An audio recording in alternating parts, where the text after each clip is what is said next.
जय जगन्नाथ भाई ओडिशार मुख्य खाद्य आलू नुह सारू तुम जानिबा दरकार जे बिना आलू रे मनीष बंची पारिबो ता नुहे आराम रे बंची पारिबो 4.5 कोटी ओडिशा रे लोक 60% लोक डायबिटीज पेशेंट आलू खाऊ नांती तथा सी बंची किनी रही आपण भी पुरी जाइथबे हम महाप्रभु जगन्नाथंकर महाप्रसाद खाइकिनी आसते तेज देखी प्रसाद रे आलू पड़वा भगवान भी चाहती नहीं परिवार जदि कई जड़े बोलबम बाहर पानी नहीं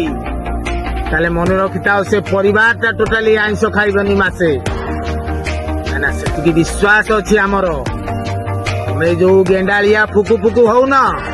ये जो बीजेपी सरकार आसिला ठू एमती है सेमती है हमें जानीचु तुम कथा तुम्हें जो 24 वर्ष है सब ताड़ी पकईच 100टा कोलेस्टर 50टा कंपानी लक्षाधिक पिला निजुक्ति जहा हो आमे तुमको धन्य मन करुचु धन्यवाद तुम सरकार को जमा से फुड़ू फुड़ू हुओ नहीं कौन तुम एते बहादुरी गपुच जे आम सरकार नवीन बाबू आमर चिठी लेखिले ममता को तापर जाइकिनी आलू आसिला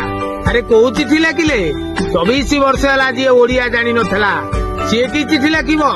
आठी बेंगल में बसी जी तुम्बा तुम्बा डुबा डुबा कुंबा कुंबा होची ममता सी की चिठी पड़ो ताको अलगा जिनस लेखा ताकू जो चिठी लेखा देखिच ना देखिब एया एठू जाइतला ओडिशारू